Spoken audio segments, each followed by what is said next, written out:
just borrow a mic for a minute? Please, here. I was winding my way over to your side. Okay, thank you. Thank you, thank you.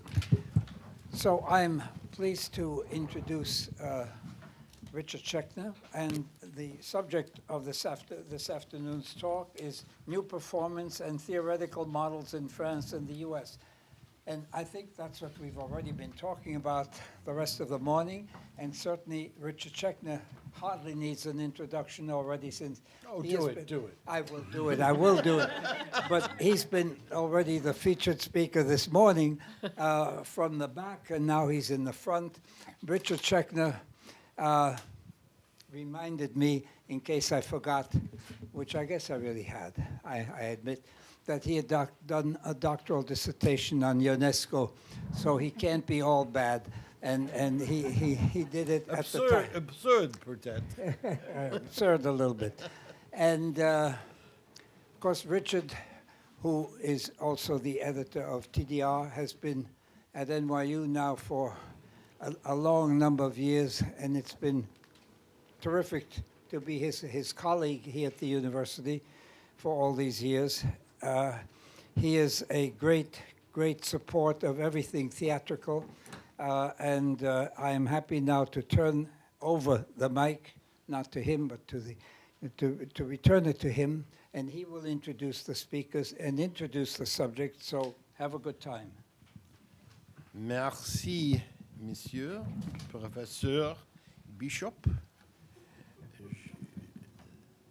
Je suis très heureux avec cette introduction. Maintenant, je finis avec le français. My accent is always better than my comprehension anyway. This is a very, I'm very pleased and proud to have been able to invite and get acceptances from these three people. I did not ask anybody else, so nobody is like the fourth or last but not least. They're all first and not least.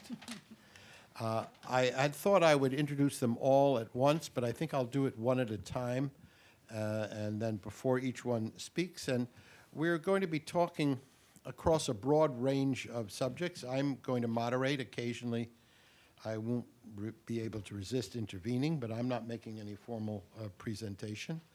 But we're going to be talking about, hopefully, the current scene in France. Perhaps it'll be Paris-oriented, dominated. In the United States, perhaps it'll be New York-oriented.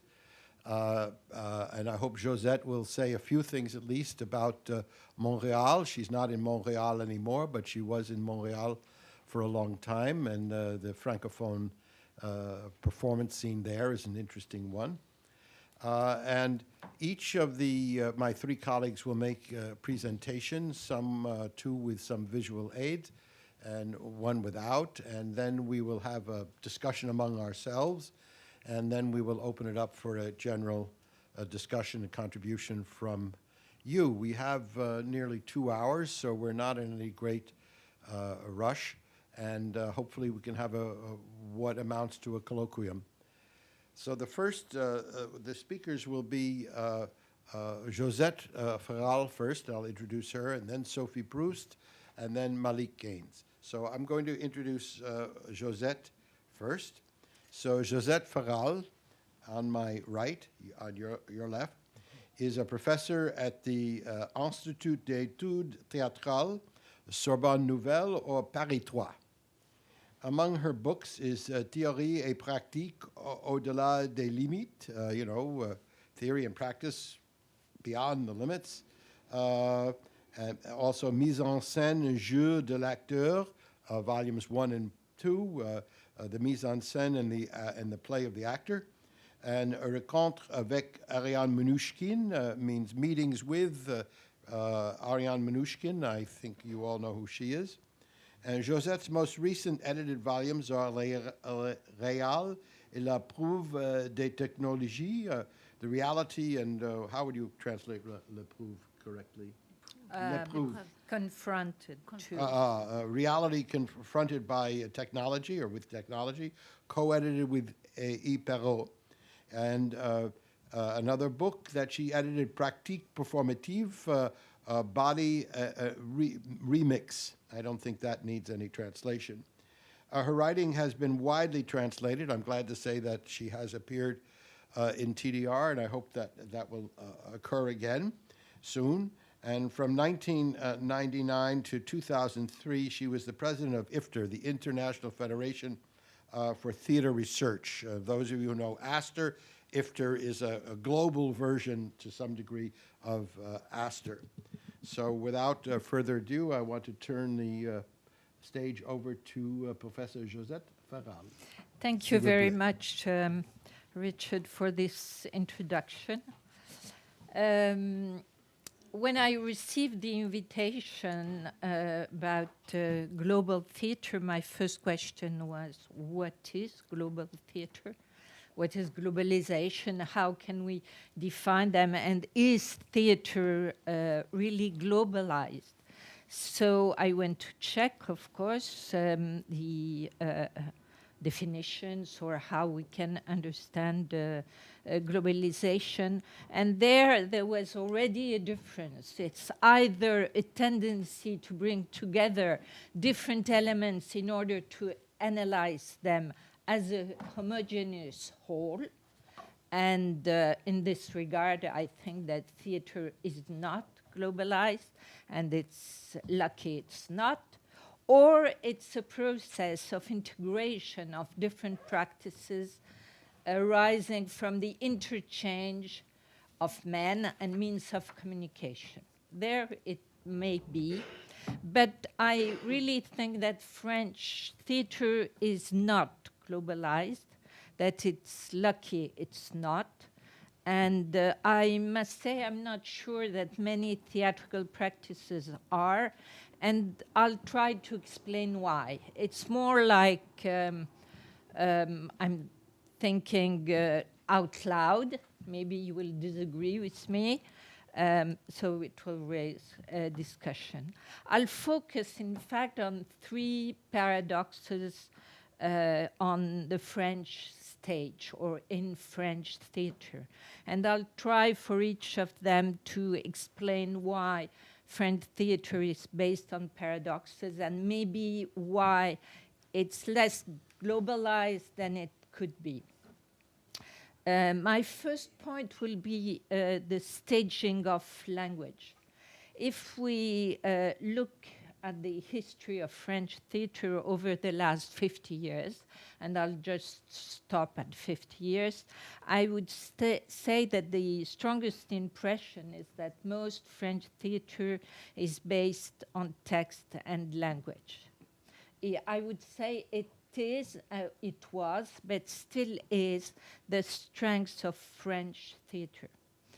It counts prominent directors who have influenced their era, and not only in France, but elsewhere in the world. They have focused on staging a text, either a text from the repertory or a contemporary text, but I would say important text.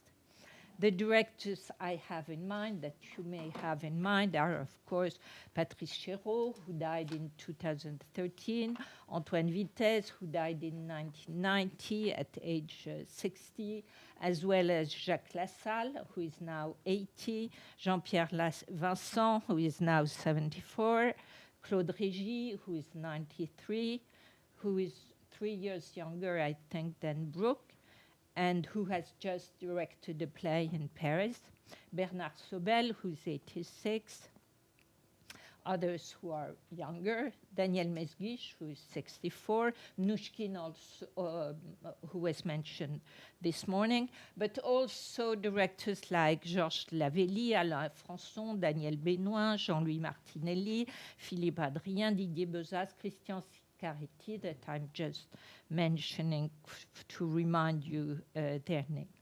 Most of these directors are still with us. And at the same time, there are these great directors, there are also great scenographers, Guy-Claude François, Yanis Kokos, Richard Peduzzi, etc. On their tracks, I would say there is another generation, Olivier Py, who was here this morning, Arthur Nozikiel, who was here also this morning, Pascal Rambert, Jean Lambertville, for instance. I would say that for most of these directors, their art consisted and consists in the direction of a text, either classical or contemporary. The actors are at the center of the stage, supported by a great text and a great scenography, which is at the same time quite often representation as well as installation. This generation of directors, some of which are no longer very young, but these directors have marked nearly 50 years of theater. They have incarnated the French theater, bringing to it a fairly classical vision, I would say, and classical aesthetics of the stage.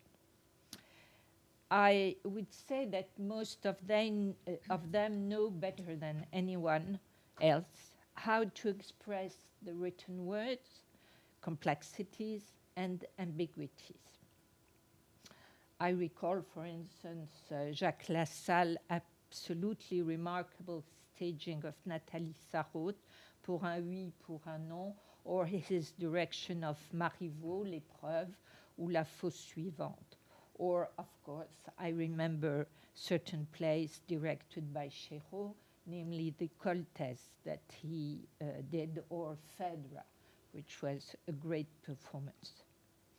Paradoxically, this theater has not been exported, or has been exported, I would say, in a very limited way. I cannot recall, for instance, but some of you may have, I cannot recall having seen a Chéreau abroad, for instance. But I have seen La Salle, not very often, Régie, not very often, Olivier Py once or twice. Theater, I would say this French theater did not travel so much, which is rather surprising when we remember, for instance, that at the beginning of the 20th century, French theater masters, actors traveled a lot and were great models. They traveled to America, they traveled to South America. Martin Fauché, for instance, Martin Fauché, who directs the FTA, Festival Transamérique in Montreal, told me that French theater has suffered from the perspective of the metteur en scène démiurge, which has in a way overshadowed French theater. But I think that some institutions like ONDA or the Institut Français, or people like Tom Bishop, for instance, La Maison Française, have worked towards a certain globalization of French theater. But in general, the French theater as a practice, not as a text, but as a practice, as an art of staging, remained very insular or continental, as one would like to call it, reserved for Francophiles and Francophones. But it was a great model, great text, great directors, great scenographers, but little circulation, or maybe not enough. What's surprising is that these 50 years have followed another golden age, that of the great theatrical reformers who were globalized. I think that people like Coupeau, of course, Jouvet, De Croo, traveled quite a bit and were known across the world. Now, starting in the 80s, French theater becomes, I would say, out of sync with what is happening elsewhere. namely with innovative practices that redistributes priorities on the stage, with collaborative productions. Of course, Mnouchkine is an exception. And Brooke also. I don't know if Brooke should be considered French, but anyway, Mnouchkine and Brooke are are exceptions, and I would say they have been globalized in a way. I want to remind that at the same time as these directors, other directors like in the 80s, like Jan Fabre, Ivo Vanov, who was mentioned earlier this morning, Jan Lowers, Alain Platel, had already begun producing shows differently, more subversive from an aesthetic point of view. Some of these directors had completely overthrown the established norms, breaking the theater out of its boundaries and putting it under the influence of other arts, visual arts, performance, music, film, etc. So, if French theater has expanded and continues to expand, it's above all, I can say, through language and texts, classical, but it's also contemporary, especially contemporary texts. Nathalie Sarraute, Marguerite Duras, Jean Genet, Giraudoux, Beckett, Ionesco, Adamov, Vinaver, some of which have been mentioned this morning. Coltès, of course, and of a younger generation of writers like Olivier Cadieux, David Lescaut, whose text we listened to yesterday, Jean-Luc Lagarce, etc. I have the feeling that Françoise Kurilski's work at the Ubu Repertory Theatre in New York was precisely a work of diffusion and globalization of the French theatre that we like, including lesser-known texts that the word translated. Of course, today there is a galaxy of younger directors with very different practices. Some of them are quite faithful to the interpretation of text. Others explore new ways. I would quote them just to remind us. Born in the 60s, Braunschweig, Olivier Py, Arthur Nozikiel, Irina Bruck. Olivier Py did not remember that there are some women. Irina Bruck, Catherine Hahn, Pascal Rambert, Stanislas Nordet, for instance. Born in the 70s, Jean Lambertville, Gisèle Vienne, a woman, Joris Lacoste, Cyril Test, Vincent McCain. Born in the 80s, the young generation, Jean Bellorini, Sylvain Crosvaux, Julien Gosselin, Thomas Joly, etc. The aesthetics are changing. The text is dealt with differently. This was my first point. So language, for me, is the base of the globalization of French theatre. I'll go faster for the two other points. My second point is that in France, and I would say mostly in Paris, and this I don't understand exactly why, but there is a sharp contrast between a wealth of prepositions and a homogeneity of practices. This is the second paradox, I would say. The Parisian stage is incomparably rich in number, quality, and variety of its production. In this respect, I think it outshines London, maybe New York, and any other big city you can think of. I would say that I find at least the programming is simply flabbergasting.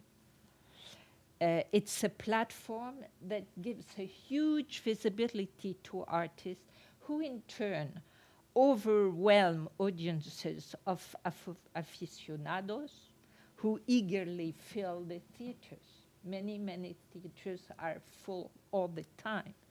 If we were to judge the number of spectators by the number of spectators, the number of production, and the number of venues, Parisian theater is doing very well. However, and this is the paradox, this is what I find a huge paradox, if the spectator can see on the stages the most avant-garde forms of the day, even if the word avant-garde, Richard, no longer means much, French theater seemed until very recently not in the least bit influenced by the most exploded or deconstructed forms that bring to the stage innovative modes of acting and creation. David Lescaut is an exception, as well as a few other names I'll mention further. In 1997, when Paris discovered Alain Platel Bernadette, a show that introduced bumper cars on stage, it seduced all of Paris. But this kind of outside the norms show had already existed abroad, Netherlands, Belgium, Canada, and the United States for many years. What was called the insolent and free aspect of the visiting Belgians seduced audiences, but it would take another 10 years or more to be manifested in French theater. Also, I want to remind that in 2005, Yann Fabre made an uproar in Avignon with his very performative performances. Yann Fabre, at the time, had been internationally known for 30 years. The spectators screamed and left the theater by hundreds. Curious, I found that very curious and difficult to understand.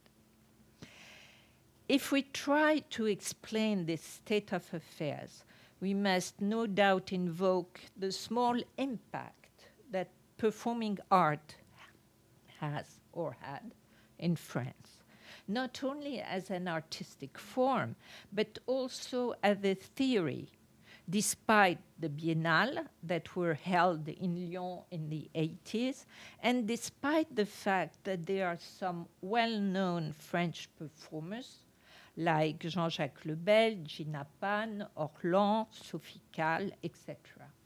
But in the 80s and 90s, the French theatrical milieu ignored these techniques, unlike what was happening in the States.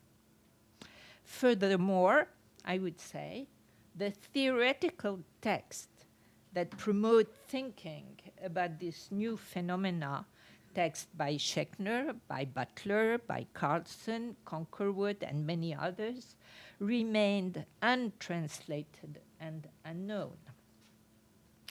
We had to wait until 2008, when Christian Biet, Anne Cusset, and Marie Pecorari translated a selection of extracts in order for questions on performance and performativity to enter into the discourse, allowing different ways to articulate theory. That was my second point. Now, the third point is that there is, luckily, a new generation of directors, not yet globalized, but maybe underway. And here is the the first statement, maybe a paradox. A new generation of directors has emerged whose practice is more performative. These directors are young, scarcely 30 for some of them, and they are changing French theater. I think that they overshadow the others and bridge the gap between the old and the new. Julien Gosselin, Thomas Joly, Alory Gerger, and Antoine Defort, who came to New York. For instance, De Fort and Gerger, who did a wonderful Germinal, described themselves as musicians, actors, philosophers, pranksters, artists, and inventors who meld genre and social code and mix, of course, visual art, theater, music, and sociology. These young directors are liberated, I would say, from the French theatrical tradition and its repertory of texts, even if they draw upon it for inspiration. For the most part, that's the point which is interesting, they remain very faithful to the written word, but they often seek inspiration not in plays, but in novels. Dostoevsky, Welbeck, who was mentioned this morning, or Bolano, for instance. These young people are nourished by contemporary art, films, videos, and performances. They approach the stage with great liberty, are surrounded by companies, usually they have a company around them, and work with the same actors for several years. One of the main features is that they deal with epic texts or transform the text they work into epic drama. I will not speak more about Thomas Joly or Julien Gosselin because I know Sophie Proust is going to speak about them. But Thomas Joly did 18 hours saga, Julien Gosselin 11 hours performance.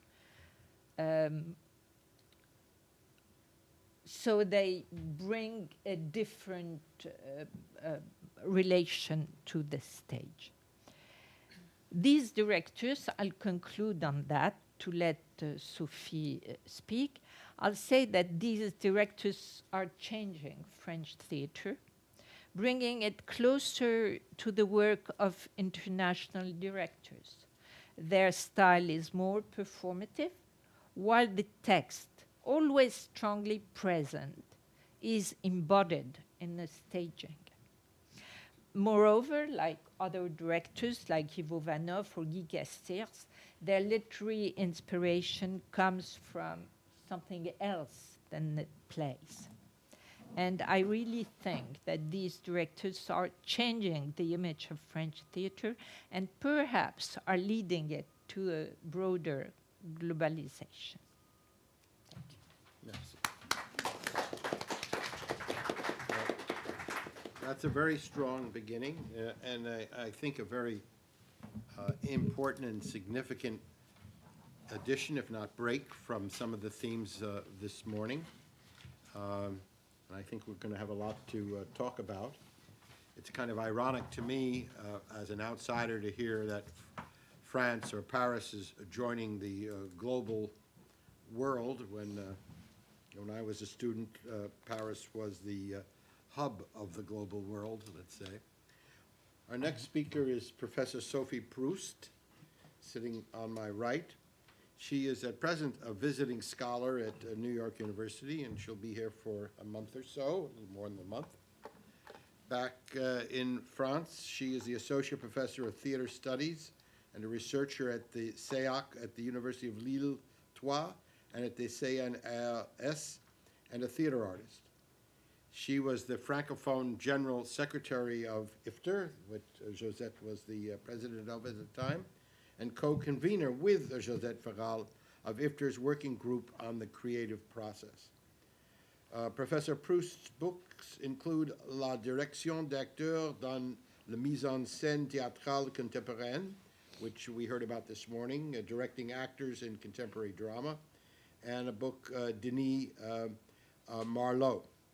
She edited Mise en scène et droits d'auteur, the mise en scène and the rights of the author, and she's one of the editors of the new French review on theater, Théâtre, which I'd like to hear more about, actually, this new French review. And her artistic work includes being the assistant director of Yves Bonain and Denis Marlowe and Mathias Langhoff. Professor Proust's research focuses on the processes of theatrical creation, such as rehearsals, dramaturgy, working with actors, and the notation of theatrical work and authors' rights.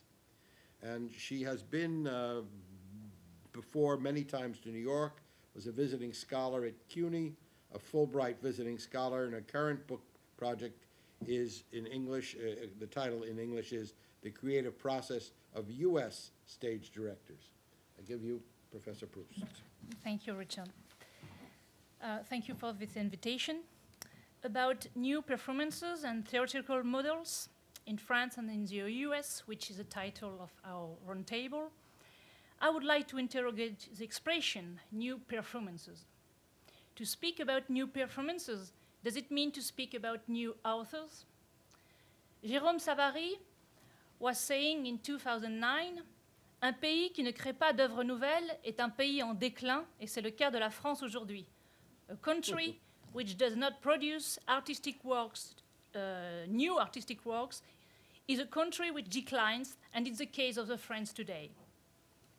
I will give 4 examples of what could be, according to me, a glance of the new performances in France today, and it will be a following of what just said Josette Féral. The first example, I will take it from the écrivains de plateau, the stage writers, which are artists and playwrights at the same time, working for materials coming from the actors or from a work with the actors like Joël Pomera and his company Louis Brouillard, or Igor Manjinsky and his company Les Sans Coups. So first example, I want to give this first example will be with Caroline Guyela-Nguyen, playwright and director, who founded a company, Les Hommes Approximatifs, the Approximative Men, in 2007. And 3 of the 4 examples I will give will be of this young generation of 35 years old directors. One of her last show, created in 2013, Elle brûle, She's Burning, is an example of new performance where a part of the show is improvised by the actors during the performance, and a lot of the writing has been done during the rehearsals with the complicity of a dramaturg who is also a playwright quite known in France in the new generation, Mariette Navarro. The same kind of creative process, you know it with the Théâtre du Soleil, with Hélène Sixous. Because of the short time we have, I will only say that the story is based on a realistic relationship in a family with a kind of plot which is willfully not clear and subject to different interpretations because Caroline Guyela-Nguyen likes to mix reality and onirism in her work. And in 2 words, it's a modern adaptation of Madame Bovary by Flaubert. Before letting Pedro to show us the teaser, I want to thank all the companies who give me the authorization and so the rights to show you all the excerpts today. So thank you, Pedro, for letting us see the first. The 4 examples are very short because I wanted to show you things. So it's only 2 minutes every time. Thank you.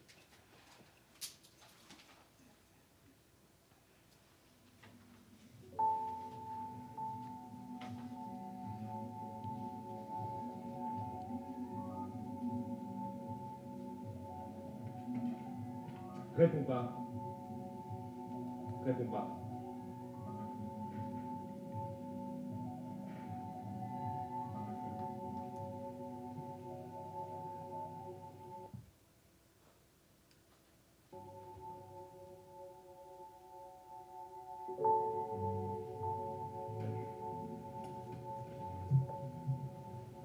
Vous savez, en physique quantique, on dit que l'univers est neutre et comporte l'ensemble des mondes possibles.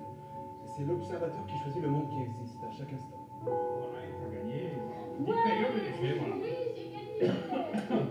Il y a peut-être un monde que nous, on ne peut pas voir, où le monde n'existe plus, où la fin du monde a déjà eu lieu, mais qui est quand même là.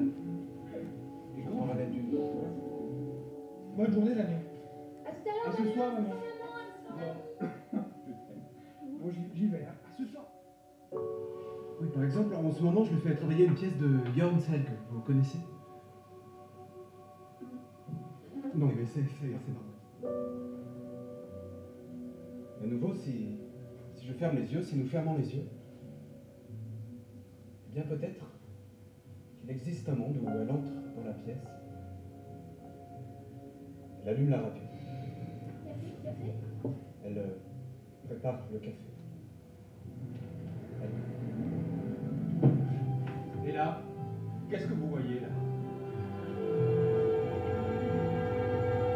Espèce de petite torture! Et pourquoi ça n'arrête pas?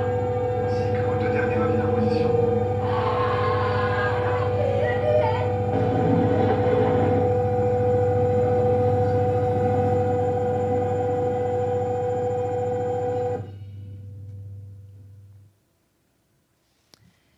So in this case, the new performance is an example of the écriture de plateau. The second example is a text. Yes, 3 of us. The second example is a text which has immediately met a big success and which is a juxtaposition of 2 monologues of 2 characters who are, however, living and acting a separation together. I'm speaking about Clôture de l'amour, written and directed by Pascal Rambert in 2011, presented at the Festival d'Avignon, which won a lot of prizes for the play, which this one in 2012 of the Grand Prix de la Critique Dramatique au Centre National du Théâtre, big award of the dramatic critic for the French National Theatre. Pascal Rambert, director of the Dramatic National Theatre of Gennevilliers in France from 2007 until now, wrote the story of a separation with a language used as a performing act. He wrote the play for 2 actors, Stanislas Nordet and Audrey Bonnet. The story of the text is incredible because it has been translated in 19 foreign languages, which 7 have been edited so far. And Pascal Rambert recreated at least 10 times the same mise en scène in 10 different languages and countries with local actors each time. It means from Russia, Croatia, Italy, Japan, Germany, Spain, Denmark, China, Peru, and US, with a production named Love's Hand in 2012 at the Abrons Art Center with Kate Moran and Jim Fletcher.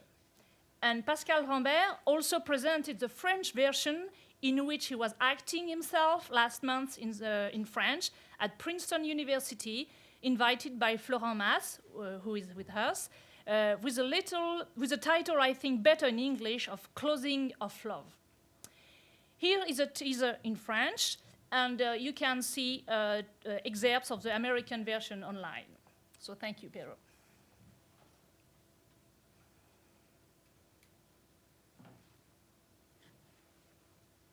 Oui, c'est violent, oui, et alors?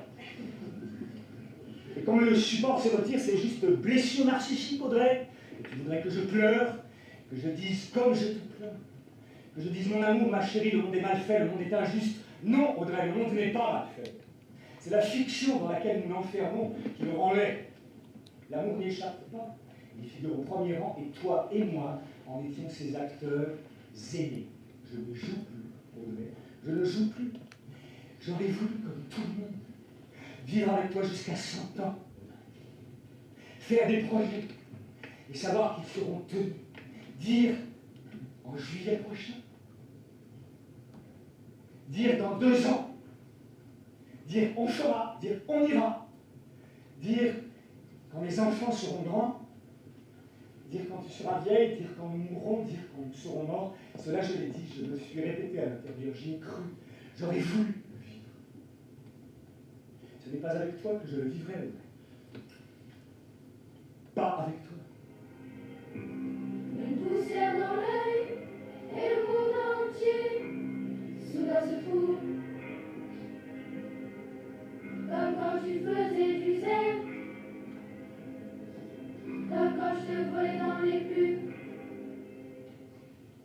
parler de ce que fut l'amour qui nous unit en termes de mausolée, de fiction.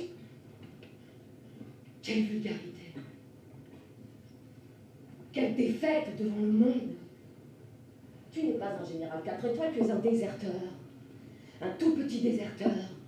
Tu passes par la petite porte. Tu n'avais pas la carrure pour. Pas la carrure pour notre amour. La vie était trop grande pour toi. La vie que je t'avais offerte, non, tu n'étais pas taillé pour. Tu flottes dedans. Tu as raison, un mausolée. À quel moment une fiction se forme dans l'encéphale supérieur pour cheminer, oui, ça, le cheminement des choses intérieures, pour cheminer jusqu'à la bouche, et comme une concrétion prodigieuse, un oubli malfaisant, un aérolite débile, arrivé sur ma face, fracturé, pulvérisé la maxillaire, exploser la suture frontonasale, les mandibules, l'os temporal et l'iris, stade de celle que tu as aimé. Comment, Stan? Comment toi et moi c'était une fiction? Toi et moi c'était une fiction? Toi et moi on était dans une fiction, sous une cloche de verre, dans un filet, ta pauvre petite métaphore du filet. Dans une toile. Moi je t'avais enfermé dans une toile. Moi, Jean, j'avais déployé un filet, je t'avais enfermé dedans dans le regard. Mais qu'est-ce que tu racontes? Qu'est-ce que tu racontes?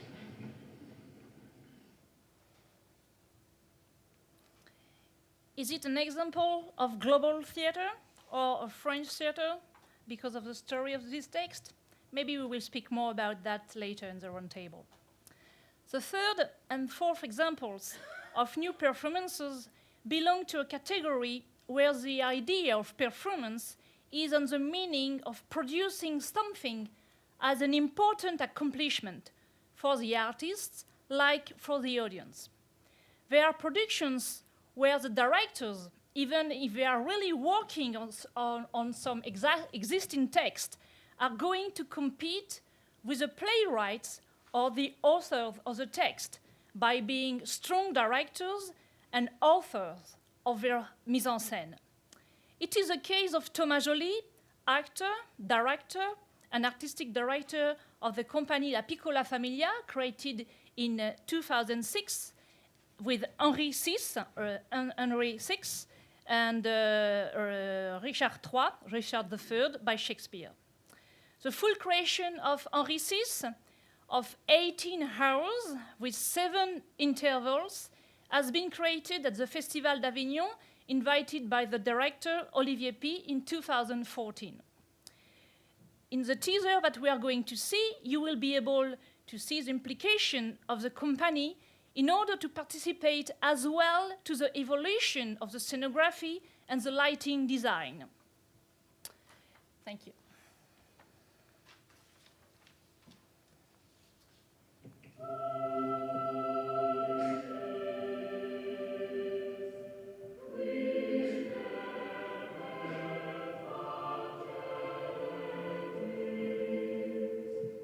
Je vous apporte de France une bien triste nouvelle de pertes, de massacres et de défaites.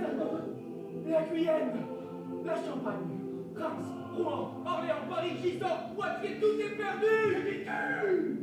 Malheureux devant le corps sans vie d'Henri, où la perte de ces grandes villes va lui faire briser le plomb de son cercueil et se relever d'entre les morts.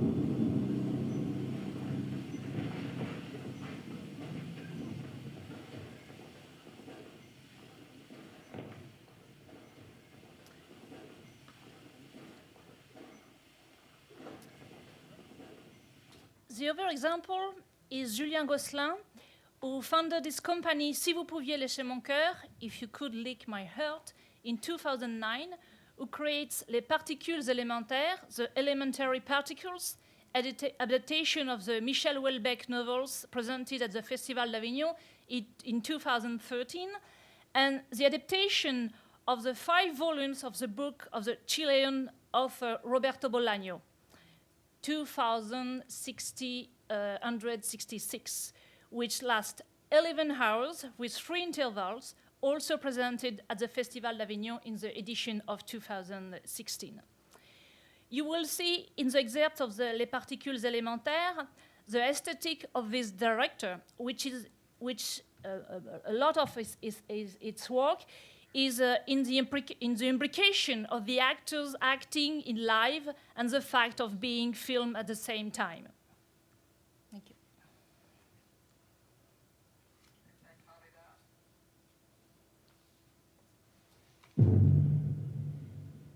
Cette pièce ou vécu Can you put it at the beginning again, please? qui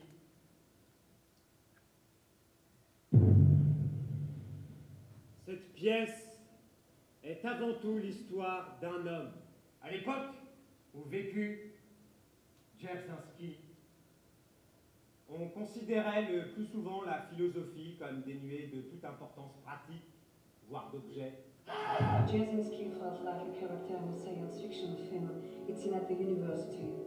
The last man on Earth, after every other living film, had been wiped out.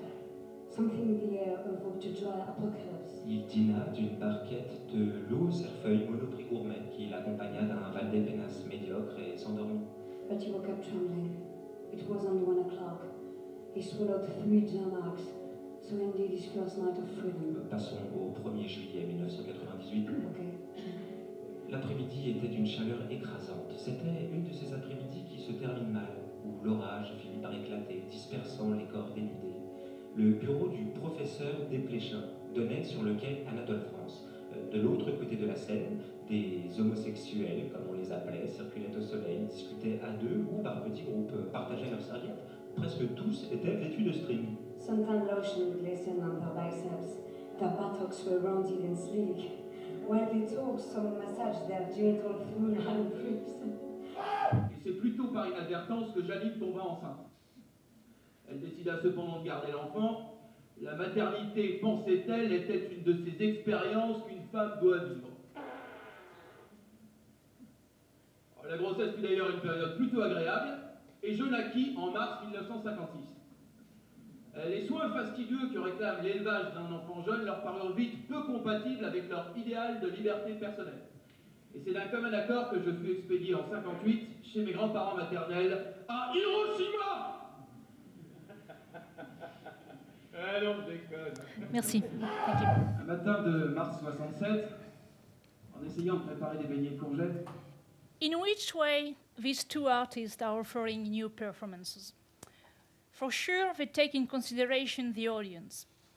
La Piccola Famiglia needed to make rehearsals of the entire show in order to rehearse as well the intervals.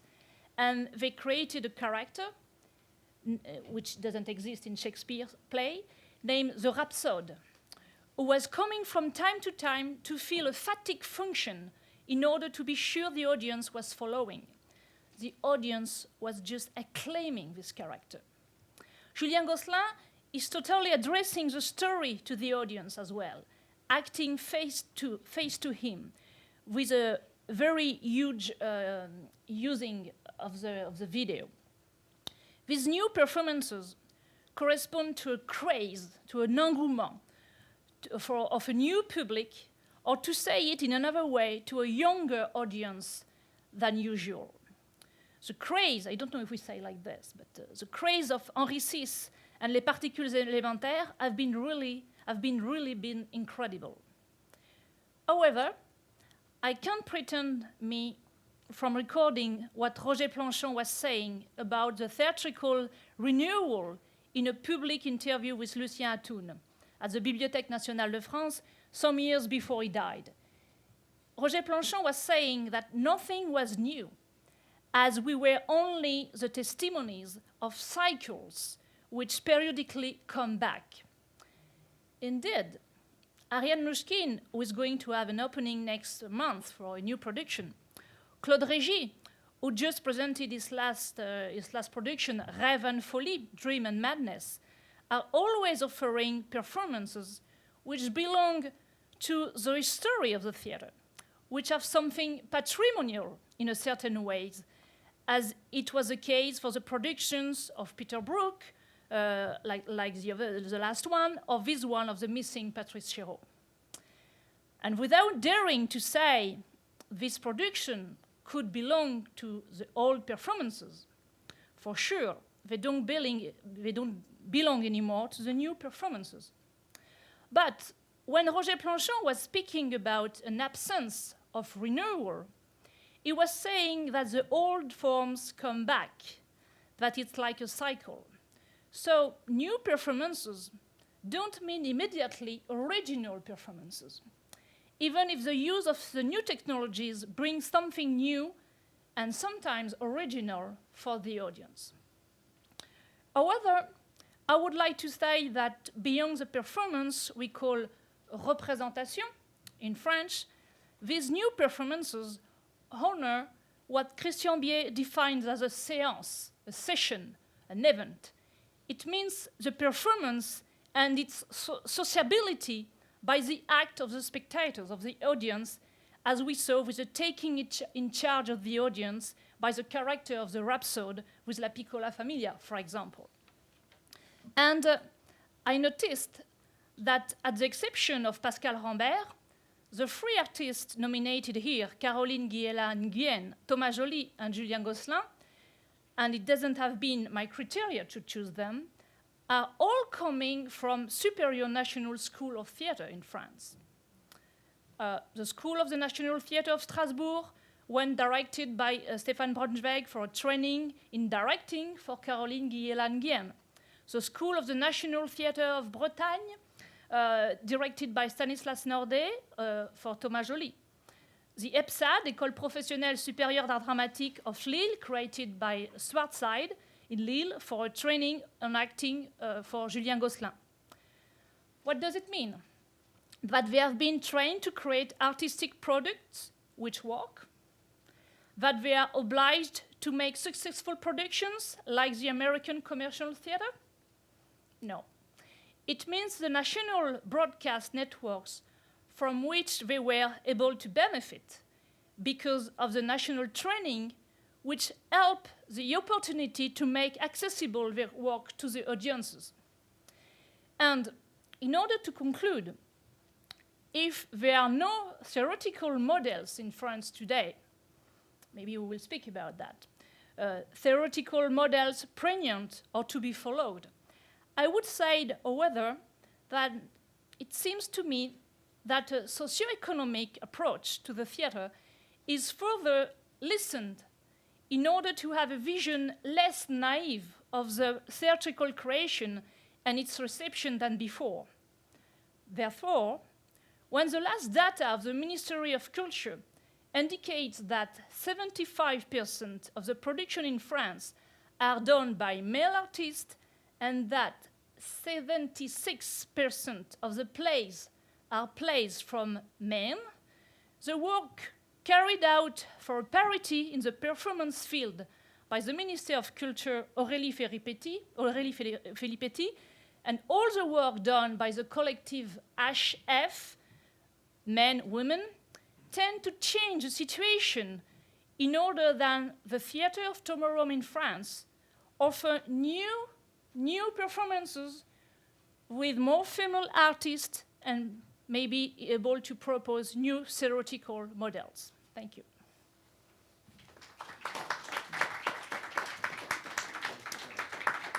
I'll advance to the stage one more time.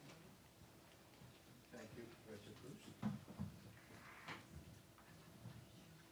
We're going to have a lot to talk about. The next and final panelist is my colleague at the Department of Performance Studies, and I think we'll have a somewhat different focus because performance studies takes the broad spectrum of performance, the visual arts, performative language, performative writing, and so on. And up till now, and in the clips also, we see mostly theater. And theater is, of course, part of performance studies, but a lot of the, I would say, performative activity going on in New York at least, and in many other places in the world, are more in the realm of performance art or things of this sort, which bridge theater, dance, music, installations, and so on. Now, Malik Gaines, on my right here, is Assistant Professor of Performance Studies in the Tisch School of the Arts at NYU. As I say, he's a colleague of mine in that department.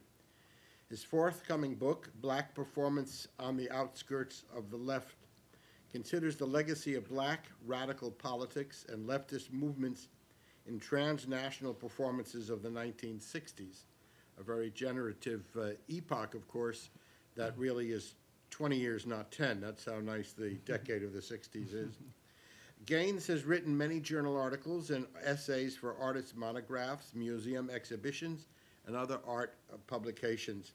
He has performed widely with his collective, My Barbarian, which has presented work in art, theater, music, video, and public venues for more than 15 years, including at the Whitney Biennial, the Montreal Biennial, two Performas, which is a festival here in New York, two California Biennials, and the Baltic Triennial. Sounds like a bicycle. My Barbarian's current exhibition, The Audience is Always Right, is at the New Museum, which is down here on Bowery, and it's there until January 2017, so if you get a chance, please visit it. Malik? Thank you. Thank you for inviting me, Richard, and it's great to be here with these very smart colleagues today. I hope you'll forgive me for bringing some slightly German materials to the French theater panel today, and join me as I move beyond the proper discipline of theater a little bit, as Richard prefaced it. I thought I would, in the context of global performance, what came to mind was an artist I've been following recently named Emeka Ogbo. And you can show this slide. I just have some caption information. He's a sound artist based in Berlin and Lagos. And in his work, you can see some pressing questions about difference and belonging that haunt all of our national states and our international organizations and our relationships among them and the global sphere of economic and politics, and particularly draws attention to the imperial and colonial legacies that inform all of those. I came across this artist's work as I was finishing my book, which Richard alluded to. My 60s goes from 59 to 73, so I'm not quite 20 years, but I believe you about that. You know better than I. And I was looking at the way that this political language that you find in the very active black radical tradition of that period was shadowed by international leftist movements, and how those, even though they had a kind of global, or shall we say transnational discourse, a part of which, of course, Paris was very important. These performances articulate that language locally in very specific and interesting ways. I, of course, come from a theater studies background, but also work in performance studies. So there's a legacy from theater of the very basic questions of the ethics of representation that we learn about in our intro to theater courses when we study Aristotle's arguments with Plato.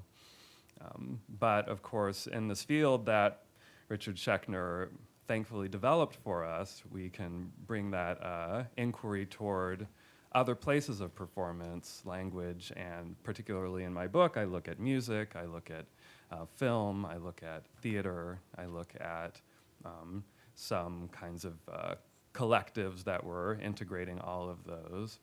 And when I got to the end, I wanted to think about something contemporary where we could track, in some sense, what happened to this radical energy, or how are we dealing with it now when so much of the revolutionary promise seems far away, But at the same time, there are these incredible moments of resistance and criticality that are still alive in performance works. So then I was wandering around the Venice Biennial in 2015. Did anyone see the Biennale in 2015? Right, yeah. And I'm sure some of you have visited it before. At the back, it was curated in 2015 by Okwe Nwezor, who's a Nigerian man who's held posts in New York and in the States, and I think he's somewhere in Munich right now. Of course, there were a larger number of Black and African and Black European and African American artists than ever included in the show. And in the far back of the Arsenale, which is, like miles long, you wander through this historic port of Venice, and there's a tower overlooking the port, a very old Venetian tower. And inside there, I found this piece by Emeka Ogbo, the Song of the Germans. And what you encounter is a room with 10 speakers around it. And as you stand there, the speakers begin to sing one at a time. Voices one at a time begin to sing a song that is recognizable as the German national anthem. But it's being sung by 10 singers who are each speaking a different African language. So the anthem has been translated into 10 African languages, many of which come from former German territories, former French territories, former English territories. It's a very strange feeling. For me as an American, when I hear the German national anthem, there is an echo of National Socialism. The first verse is what sort of rings in my imagination. And so for me as a listener, that fascist history is there. There's a second verse. It was written by Haydn in the 18th century for an imperial courtly birthday in Austria, and then adapted in the 19th century for German unification. And there's a second verse that's about like German wine and German women, and that's not really sung anymore. Doesn't really seem appropriate to Angela Merkel's era. And the third verse, of course, is the one that the nation uses, the one that speaks of Einigkeit and Recht und Freiheit, unity and justice and freedom. To hear this call for unity and this national call, this call for sameness in some sense, sung by 10 African voices, presents some kind of performative contradiction, and I'm saying that to quote Judith Butler, who writes in a very interesting dialogue between Judith Butler and Gayatri Spivak, who sings The Nation State, about a kind of performative contradiction in performances like this one. Butler talks specifically about the American national anthem being sung in Spanish by protesters, and we all know there are tensions around what's understood as the official language, even though we don't have an official language in this country, and who has the right to sing the anthem in what way, or not sing the anthem, as the case currently is. And in that act, Butler sees a kind of dual moment of exclusion and belonging. Like you're outside of the unifying claim that the anthem calls for. At the same time, you're demonstrating a certain kind of belonging to this movement that's demanding recognition. And I think a kind of performative contradiction is inherent to a lot of the works that I've been thinking about that carry this legacy forward. In Venice at the time last year, people were kind of mad at Germany in Southern Europe. There was a lot of concern about austerity policies and economic policies and the EU's control over Greece and Portugal and other places. So the German national anthem still is not a neutral song.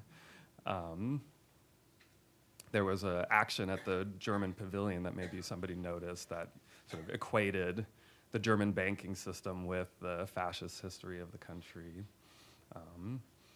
So at the same time, all at once, in hearing these voices, there's a signal to the history, the colonial history, the difficult 20th century history, and this possibility that these different singularities, these different people who are not specifically German in the classical sense, can also participate in belonging to the system.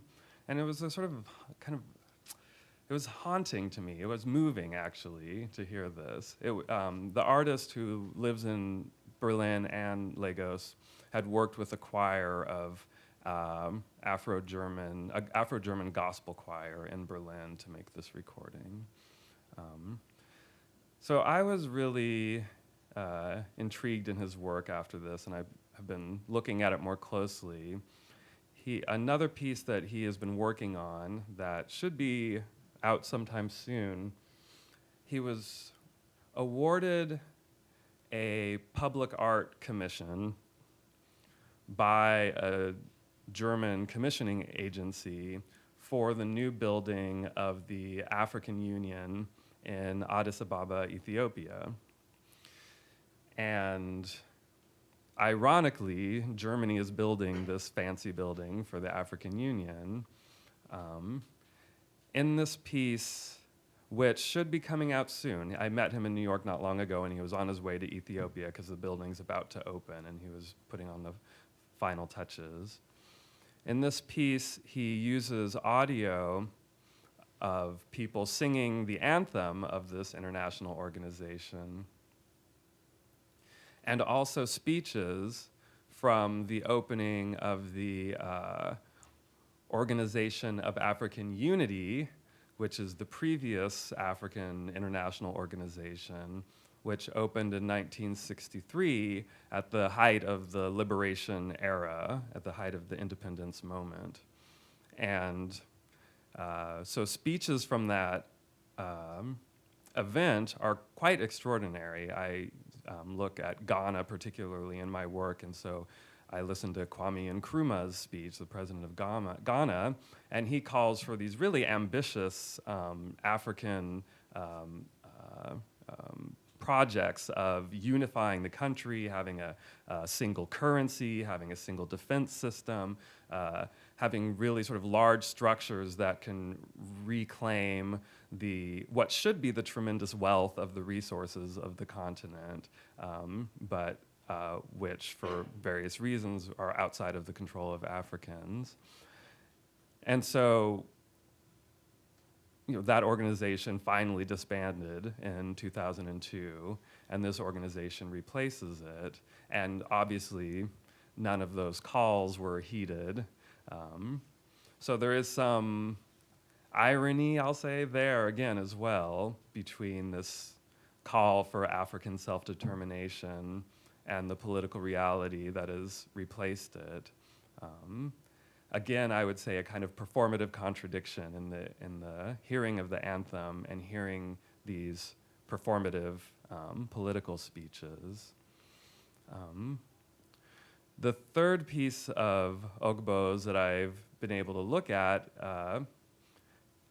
it is articulated in an installation down in the Lower East Side here in New York City at the Goethe Institute. They have a gallery, and they brought Ogbo to present a new piece he's been working on, which is a beer. He's made a beer in Germany, and the beer is designed around African sensibilities, African culinary sensibilities, and it's black, and it's in a black bottle. It's called Sufferhead, which is a reference to a Fela Kuti song, of course, the important Nigerian musician. And in this exhibition, they don't have the beer. Apparently, it's a rather difficult thing to import beer. So it was outside of the purview of the institution to be able to do that. But they do have bottles.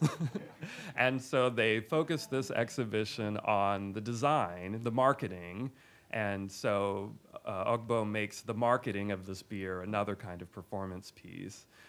So you see the bottles and the label, and then in the back is a fictional infomercial where culinary experts, Nigerian chefs, craft beer experts, guys who collect bottles around the streets of Berlin, Ogbo himself, everyone who might have something to say about beer, which is quite a few people in Germany, obviously, speaks about a kind of projected future for this product in which it has taken over the entire German beer market. There are no other beers anymore, only this African beer, which has taken over.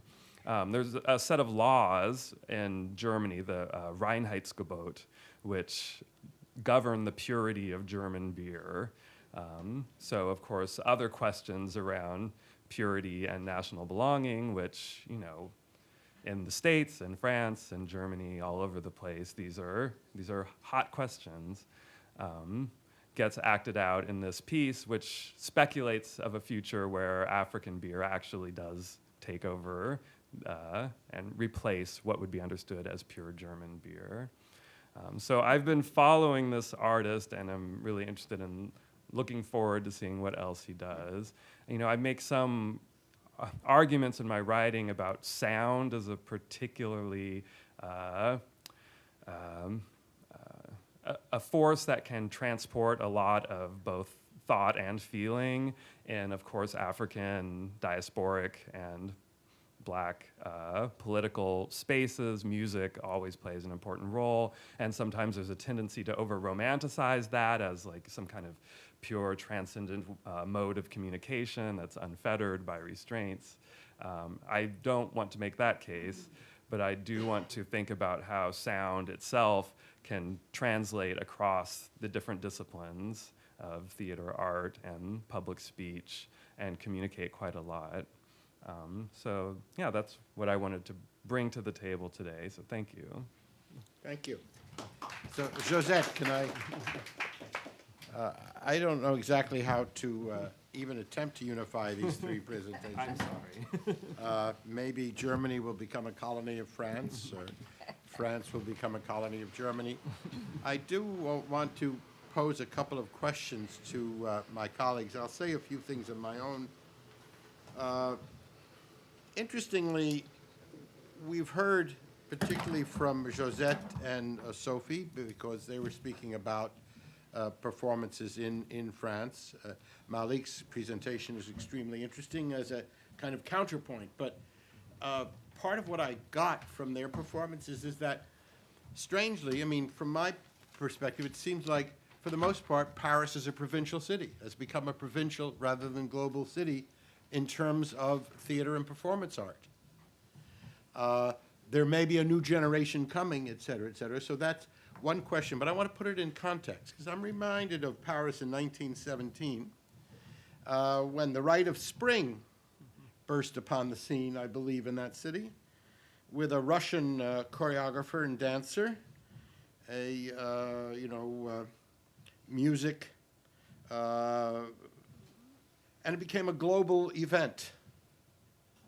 Or Duchamp, and Dada, who was French and American, the Francophone, if not French, leading people in the Surrealist school and so on and so forth, so that French art was, in the 20th century, performance art at the very, very center of this creativity. And Paris and France and the Francophone, because I want to include the Swiss, of course, in this, the French part of Switzerland, was so active. And it seems now that Paris and France has retreated from that position and becomes very provincial, almost. French, but provincial and not global, while France at that point was global. Was that only a function of colonialism? That's one of my questions.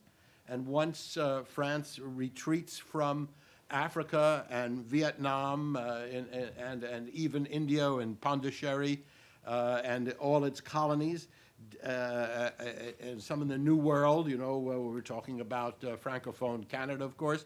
Once that happens, does France as a cultural being then also retreat and say, enough of the world? we're just going to be cuisine and local? So that's one question. And in relation to that, I just want to briefly say a little bit in what's going on now in American art, and very quickly run the last 50 years for you. It will be quickly. So in the 60s, we had the Living Theater, the Open Theater, the Performance Group, of which I was part. And the 60s and 70s, we had the Robert Wilson and Richard Foreman beginning. They continue. In the 70s, we had the Worcester Group and Mabou Mines. And nobody has mentioned, but the Worcester Group did Racine. They called it To You the Birdie. And it was a version of Phèdre, but it was probably a version of Phèdre that the Comédie Française would not approve of, since it was about a badminton game, and it deconstructed a lot of the text, et cetera, et cetera. And of course, the Worcester Group has deconstructed conceptually, not just physically, a lot of classic texts, Hamlet, and even Phèdre and Hamlet and so on. In the 1990s, we had the Builders Association Elevator Repair Service, which are to some degree spring out of the Worcester Group, and they take apart, like Elevator Repair Service, stages texts completely, like the Gatsby, where they read every comma, every punctuation mark, as well as the text itself. Builders Association, which integrates, these groups are still working, integrates film and television and completely integrated medias. My own East Coast artists and our latest production, it started in the 90s, but our latest production did involve a French text. It was called Imagining O, and it combined Ophelia or Hamlet with L'Histoire d'O, the story of O, the French erotic novel by Dominique Horry or Pauline Réage, whichever name you want to use for her, or Anna Duclos, since she had 3 different names.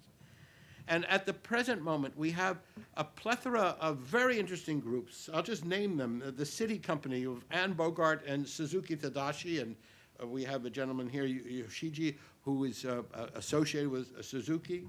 The Nature Theater of Oklahoma, whose title comes from Kafka, but who does a very, very extreme performance artwork, dealing also with language, but using all the uhs and ohs that people utter in phone interviews. Team, the Emerging American Moment, Rachel Chavkin and her group, they emerged out of NYU, very interesting group. Pig Iron from Philadelphia. Punch Drunk, it was mentioned here this morning. Sleep No More is their piece, and they're from the UK. The Room Mechanicals, they're in Texas, but they do a lot of avant-garde work. Double Edge Theater in Massachusetts does popular theater and spectacles there. The Assembly, which is a young group here in New York, and did a retaking of the 70s by restaging some of this student for democratic society. And in this year here in New York, we have Simon McBurney's The Encounter from the UK. We have a very interesting play called by Christopher Chun, I don't know if anybody saw it, called Caught. And it involved installation and drama together. We have Aaron Mee's Versailles, which is not really about Versailles as a site, but it's a site-specific piece that takes place inside a house. And we have a huge number of venues: La Mama, New York Theater Workshop here, New York Live Arts, BAM, Lincoln Center, Peak Performances in Montclair, New Jersey, St. Anne's Warehouse, Dixon Place, Three-Legged Dog, the Public Theater, on and on. All of these venues. Are there comparable venues in France, I want to know, in Paris, that are welcoming young groups? And we, of course, have this notion of this constant circulation through festivals, but not only through festivals, through trips and journeys that people make. So the Avignon Festival is mentioned here, of course, the Fringe in Scotland, but there are many, many. Here we have Under the Radar, as it's called, where groups come internationally and locally. In Iran, they have the Fajr Festival, which brings groups from Europe and those countries that have some relationship to Iran and Iranian groups. We have the Koyo Festival, we have Performa. So I'm asking my panelists, especially the 2 French panelists, is there comparable activity in France? Is France a global nation culturally speaking, or a provincial nation culturally speaking? Josette, if you mind. I would like just, if you could just precise what you mean when you say provincial. Concern for itself, not really open to the world, and not a place that people go to know what's the greatest thing happening in the world. If you had a choice for a young person of 25 to say, what's the greatest performance thing, you can go to Berlin, you can go to Tokyo, you can go to New York, you can go to Paris. Where would Buenos Aires, where would Paris score on that list if they could prioritize where to go to see the really hot stuff that's happening? You mentioned Jan Fabre, but of course he's Belgian. I saw him in 1972. He's here. At any rate, that's the question. So I mean by provincial, is it a place to go to or to see the latest, or is it just another city?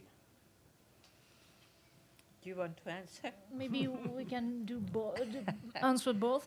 I think that the four examples I gave are not provincial productions at all, if I understand what you mean by provincial. And it's interesting because 2666, for example, the adaptation of Bolaño, it says a lot of things about the world for the people, and it becomes to have a big success. And for example, and I'm sorry because I don't know if I'm allowed to say that, but Julien Gosselin would like this production to come in Chile, for example, in Chile, or in South America or in America. But it's not possible. Do you know why? Because the Goodman Theatre have the rights, and so they can't make the production now in the US. So, but I don't know if it was what you mean about provincial of a performance which is in provincial would be provincial because it's not traveling. It's not what you was what meaning. I meant is that is this where the young people, a young artist would go to be in the avant-garde? That's what I mean. I'll try to answer, but maybe differently, because I think the question you've raised, even the notion of provincial, is not really appropriate, because things have changed, and they have changed all over the world. Not only in Paris, but also in New York, because the vision you are giving us of the American theater is for someone who is in New York and knows quite well what's happening in New York. But seen from abroad, we don't have at all the same impression.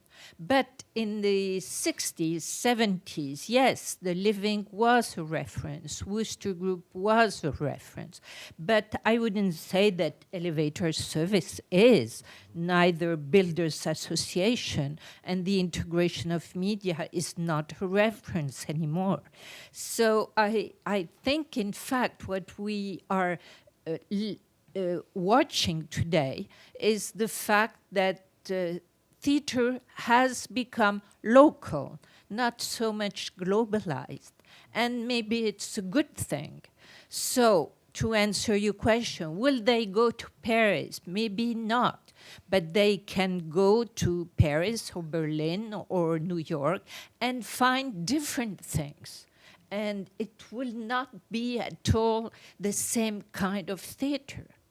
So, I would say that. And even the notion of influence has changed. What do we mean today by influence?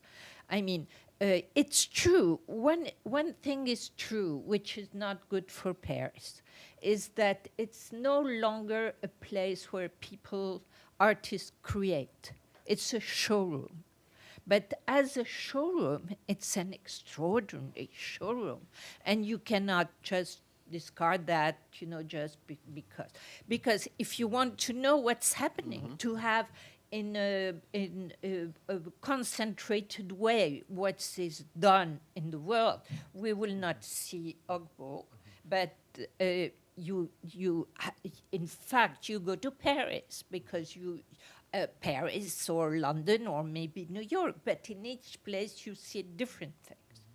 So that's how I would answer you. And what about Montreal? Because I would ask you about that. It's a little bit of a sidestep from the question. But I'll come back to Montreal. I'll just ask you, why didn't you show pictures? because, I mean, it seems great, but I have no idea, except that it's very exciting. But why don't we see, why didn't show it? Is it a question of rights or? Yes. Primarily because I didn't secure the rights and this is being broadcast. But second of all, it's sound work. The images don't convey that much. Yeah, but even, I mean, we can listen to sound, right? Okay. Yes, let Josette finish, and then everybody on the panel wants to speak. So Now, Josette and Sophie, and then Malik. Okay, I'll add the question of exploded sites. I mean, in France, there are many sites. Maybe too many, I don't know. But what's striking is that there are spectators in all these places. And they're tiny little places as well as the larger places. Yes. No, big one, especially in province. Paris is not the main thing, and I think you're really. I'm sorry, but you cannot speak like that. I'm very sorry. I agree that Paris is a showroom now because, and I don't know if you talked about it before. There is a specific network in France. There are subsidies for art and culture, so there's a huge network of public and national theaters where the most interesting productions are done. It's true that they're presented in Paris, which is exactly as you said, is more a presenter now, a city as a presenter, with more than 400 shows each evening. Actually, most of the creation in France is done in these 35 centres dramatiques nationaux or 25 centres chorégraphiques nationaux, where most of them are almost as important as BAM, for instance. So you have to consider the whole country. So it means that incredible productions in range of real diversity is possible in a country where we still have subsidies for art and culture, so we don't depend on the box office. What does that mean? It means that we are supposed to take risks, to encourage new aesthetics and new writing, and it's actually what is happening. And in this country also, we have the luck, because we have the subsidies, to be one of the more, if not the more, welcoming country when it comes to theater. 400 foreign productions have been presented and toured last year in the whole country. There are at least 20 or 15 foreign productions every week in Paris. Not in a small theater for 100 people. When Romeo Castellucci performs in Paris, it's in a 1,000-seat house, and it's going to be sold out for 1 month. And here it was 200 people for 4 evenings on the frame of Crossing the Line. So I don't think that provincial is the most accurate word in this case. And you have to see it with the perspective of a country where the idea to make art and culture demanding and accessible to the most and the larger audience works for the whole country. So this network, after 46, has started to be built, the Centres Dramatiques and Centres Chorégraphiques Nationaux. The total is like 50 theaters who are run by artists. Okay, so all the Centres Dramatiques Nationaux are run by directors or writers, and the Centres Chorégraphiques by choreographers. There are no other directors, it's themselves. And then you have another network, 70 Scènes Nationales, who are in charge to present, there are more presenters, I would say, in any disciplines, where you can see dance and theater and cinema, visual arts. So at least you have this network, which is more than 100, it's much more than 100 big venues through the whole country. Thank you. I'm very glad to be corrected. It's what yes, let's hear from here, and then we'll go to the audience. I promise. Okay, Christiane, and then I want to go back to the panelists, just to say that I totally agree with Arthur. And at the same time, the problem is that not only the reality, which is the reality, the pure reality, but at the same time, you know that probably through the press. But if you see that through the press, what would you say about New York seeing what we heard this morning? Well, New York is a completely provincial city.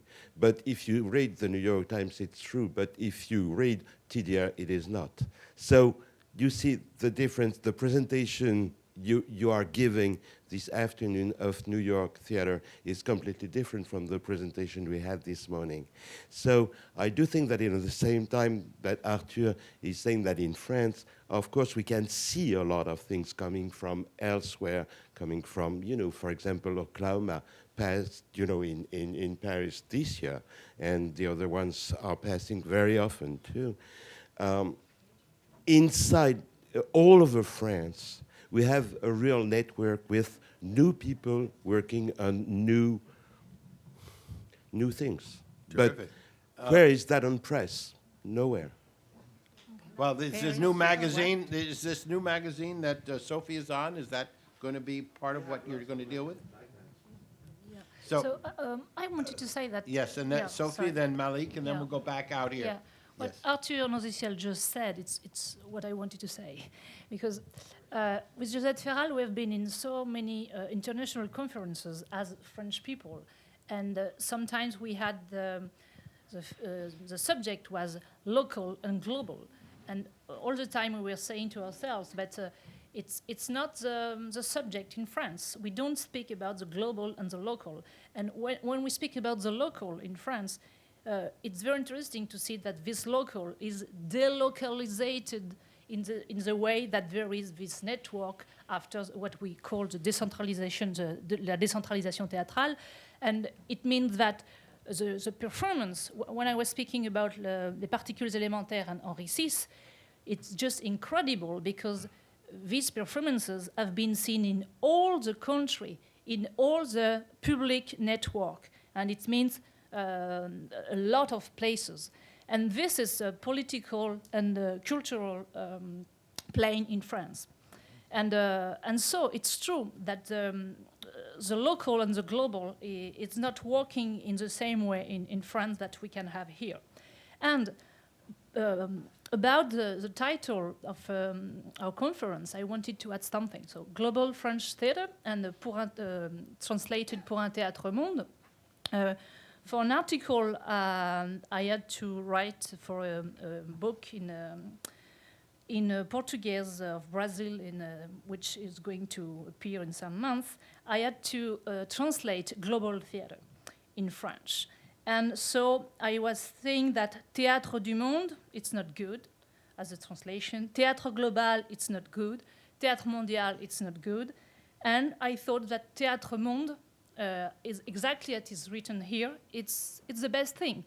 But Théâtre Monde, it's also a concept which could come from the work of Édouard Glissant, who spoke about le théâtre, le monde, le tout monde.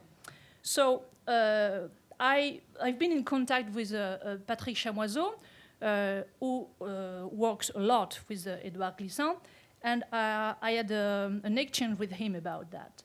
And so he wrote to me, I will say it in French, and I don't dare to translate it in English, sorry. Le théâtre monde est une évidence. Le théâtre doit témoigner des flux relationnels intenses qui font le monde et dans lesquels les individus, bien plus que les communautés, sont emportés, même façonnés. And it's true that in France, I think that when Julien Gosselin, Caroline Guylan-Nguyen, and maybe you can hear in her name some origin from Vietnam, and also the work of Thomas Joly, are making theater, which is a théâtre monde. They have a glance on the world, and it's very interesting. And it's true that the subject, it's not the word I'm looking for, but the concept of global or local is not part of the reflection in the artist in France, I think. Good. Malik? I was just going to add that, New York isn't what it once was either. It's too expensive for young people to move here. And in the absence of the subsidies that are available in other places.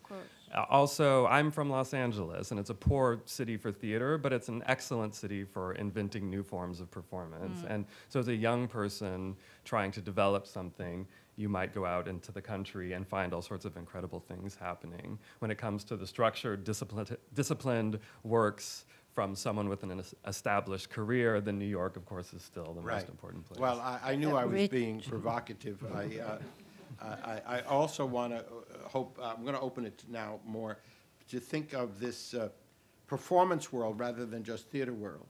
In other words, of course, we're talking about the theater, but the world of art performance, as you will, Malik deals with it exclusively, we all deal with it to some degree, overlaps, and it brings into it a lot of music and dance. We, to give one example, Anne Bogart's City Company is as much a dance and music group as it is a theater group. And certain installations, what was referred to this morning of Taylor Mack's 24-hour work over St. Anne's is performance art, it's installation, it's theater, so the genres kind of break down. That doesn't mean that theater as such, in other words, the staging of text where much of the information is through language, doesn't also exist. So these things are now all coexistent, and I think, at least in the scholarly world, co-valorized, and, at least in my department, co-valorized. That is, you have as much scholarly writing about non-theater performance as you do about theater performance. Can I just throw in something really, as someone who works in that area, also the absence of subsidies and structures and grant applications that make you choose which form you're working in. Like, since none of that exists, we have a lot more flexibility than to develop new forms, and it's demanded of us. So I would just, as someone who's done my performance art in Europe and faced different questions about what category it fits into, there's a flexibility here, but it means we don't have the support. Right. The flexibility of poverty. Josette. Yeah, can I come back to the question of subsidies and also about what Arthur Nouzihel was saying? It's true that we should draw a difference between what's happening on a theoretical point of view and what's happening on the stage. If you look at the programs in theater, there is a wide variety of forms of art: theater, performance, visual arts, music. In most theaters, as well in the provincial theaters, I mean outside of Paris. Now, I want to stress, and I agree about that point, that international visits to France of artists are quite astounding. And I haven't seen elsewhere. You asked me about Canada. Canada has a problem of inviting international artists because they don't have the subsidies. So we come back to the question of money. And quite often, Canadian artists, and mostly Québécois artists, are invited abroad. But it's very difficult for them to invite in return. Because in theaters, they don't have the money it's not included in the subsidies they have. So they try different ways to invite, but they cannot invite as much as Paris does or the general theater in France. So let me open it up. We have about 15 or 20 minutes.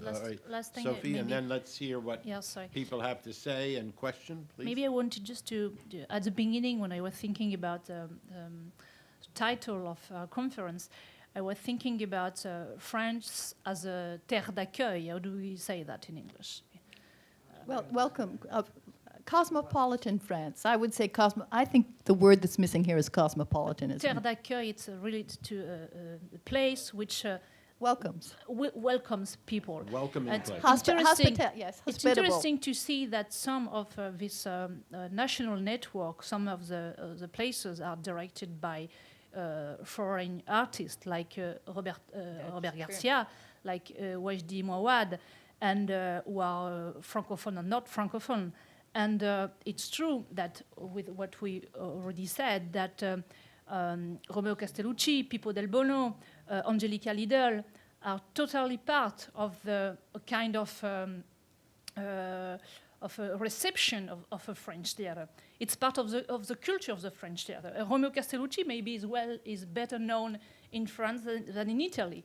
And this morning we spoke a lot of Beckett. I think Josette asked about Peter Brook, if he was French or not.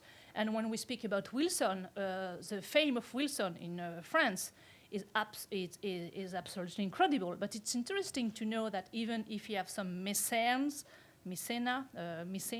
in US, the production of the most of the heart of the production of Robert Wilson is in Italy, and so he's working a lot in Europe. And UNESCO, we have also to remember the story of UNESCO. And so we have France is a country for artists who welcome artists. And now these artists are part also of the patrimonial reception of the arts. And I think it's very interesting. And I could also add now Ostermeyer. And we spoke a lot about Ivo Vonov. It was strange also to hear about him because he's not French. But we spoke about him this morning like if he was French, and it's not the case. And I will finish with one thing.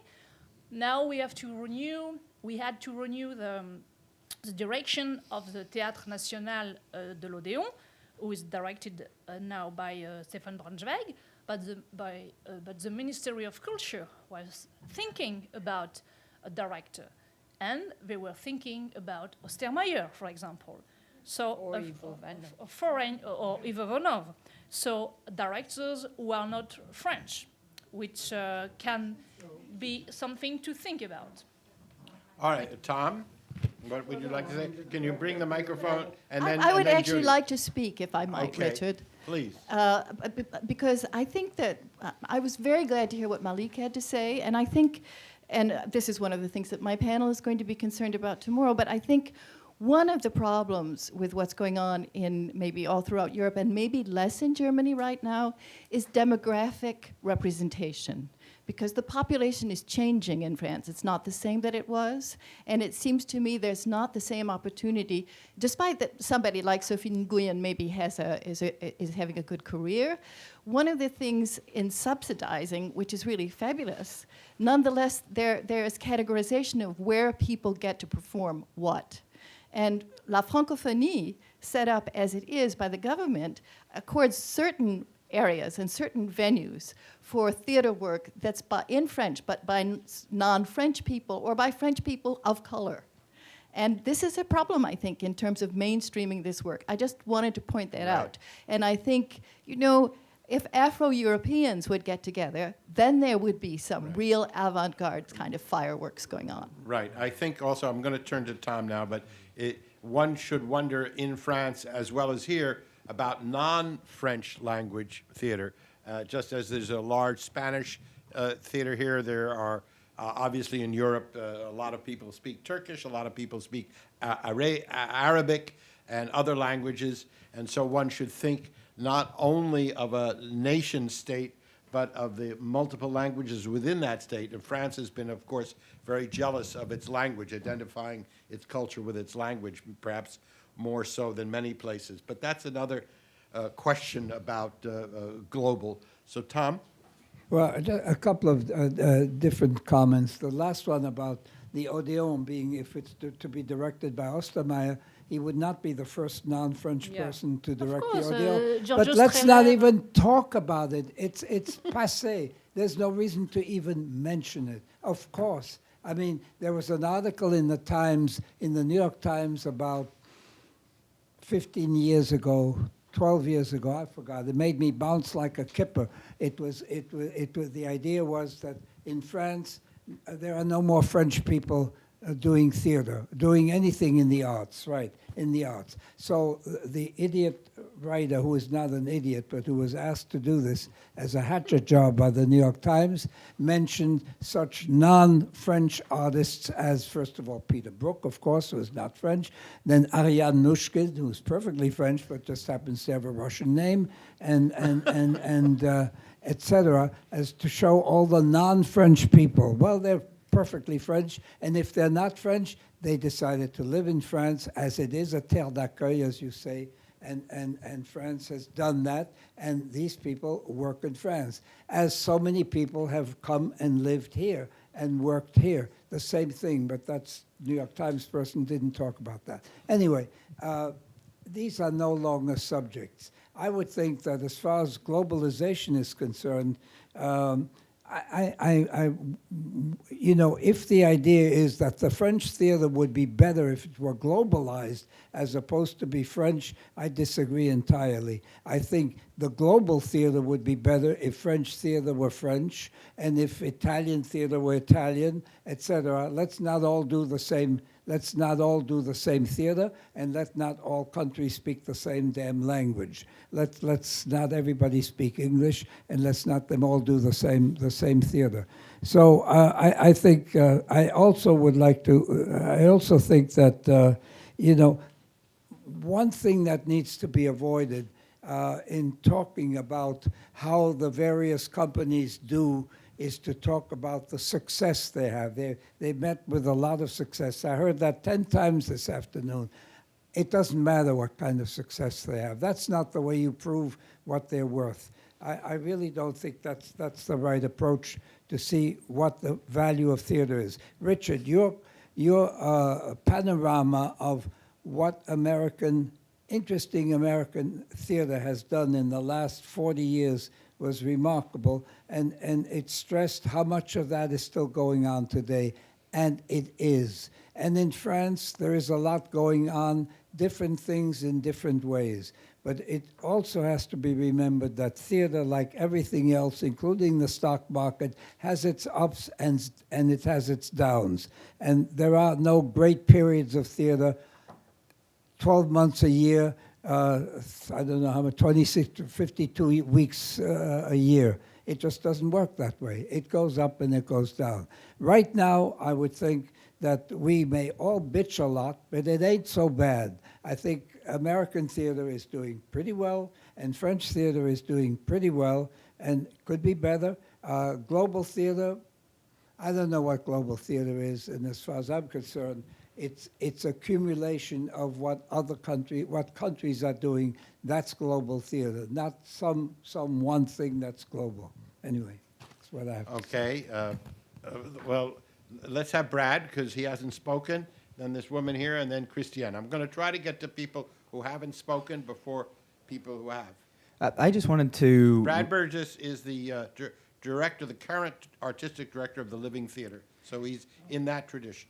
I just wanted to remark that for me, I'm a college dropout, so not having a theatrical educational background, what strikes me being a theater producer and artistic director is that I would be very interested to see a festival curated by this panel. And Let's get the French Ministry of Culture and involved. I say it let's have it move. I say it as a provocation because it seems that resources in culture are very centralized in the universities throughout the world. The professors at the universities are the most avid theater goers and audience members around the world. I don't think I could possibly see as much theater as Marvin Carlson has seen in the last 15 years of his career for the rest of my life if I tried.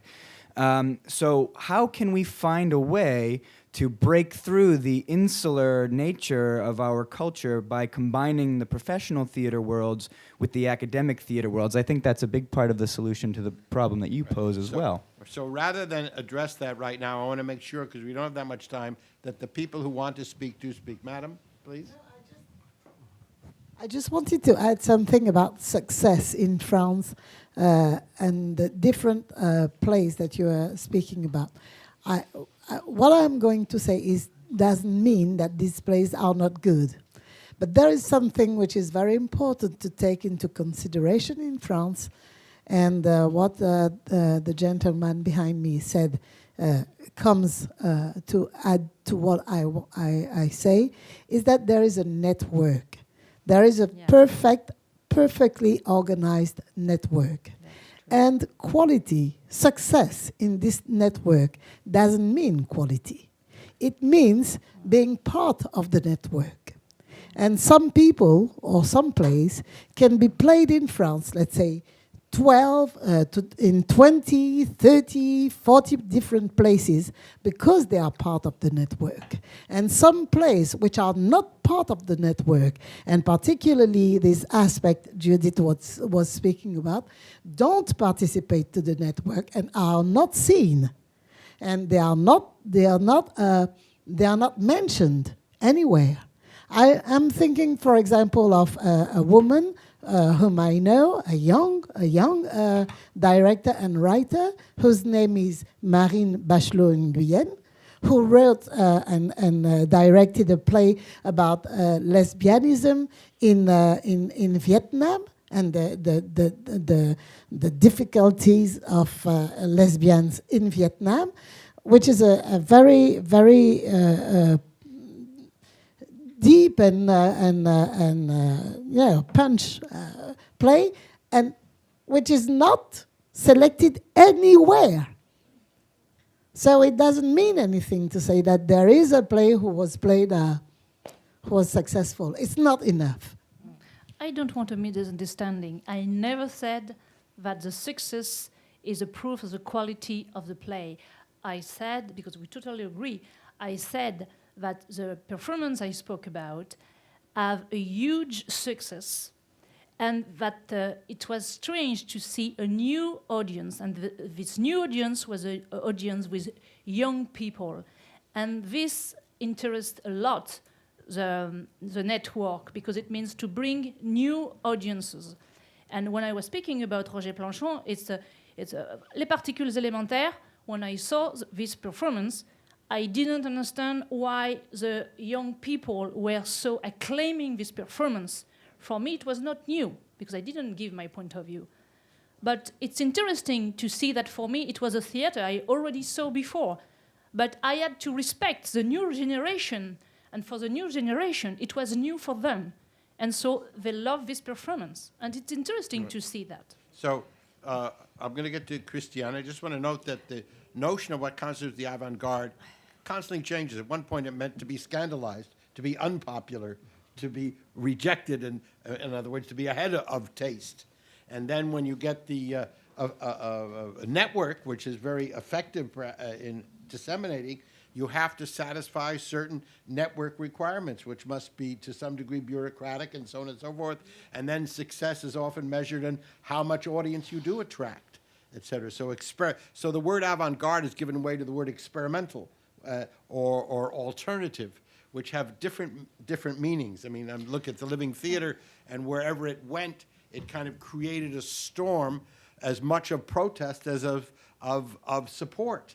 You know, and they were driven from one place to another. That doesn't happen anymore. There's no theater comparable to that because of the systems we're in. And I hear what you're saying about if you're not in the system, you're out of the system. That's a problem that is political and social as well as aesthetic, you know.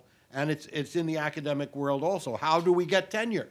You know, we get tenure by means of publications. How do we get, et cetera, et cetera, et cetera. So this question of success, acceptance, what constitutes the avant-garde, very complicated. We're not going to handle it this afternoon, but the things have changed. That's all I can say. The criteria, what marks success in the arts have changed. But I'm sorry, I need to add, because it's not fair that Thomas Joly needed 2 years to stage his production of 18 hours, because nobody wanted to make his production. So, and he was to stop the production because nobody wanted to take it. Richard, I'd like just to say a few things. One is, I don't think the avant-garde notion is useful anymore. Right. We are using different criteria. The other thing is just an answer to Judith Miller, who spoke about diversity on the stage. I agree that there is a problem from this point of view, and they know it since they have been in different places in France meeting to discuss that question, which is no longer a question in Canada, for instance, or in the States. So it is changing. And my third point is that I have never seen so many African plays as I have seen in Paris, so, and abroad. So they bring in many plays, many directors whom we wouldn't know and who are not invited elsewhere, who are not in Canada. I don't think they are in the States, and I don't think they are in London.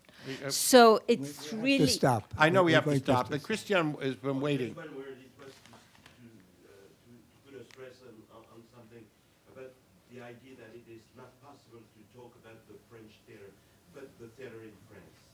And this is very important. You know, we saw that, and not only in Paris, because at the same time, as Arthur was saying, the net is very important in France. So it is not possible to talk about Paris or Avignon. There is all over the place theater somewhere, and not only French theater, but theater from everywhere. This is the opportunity we have in France. This isn't heaven, of course, but it's interesting. I want to thank Sarah Kay, before you end it, for inviting me to... No, we have to stop. Yet, No more. Oh, the minister, where, would you like to say something, sir, please? Please? Ma'am? Yeah. Something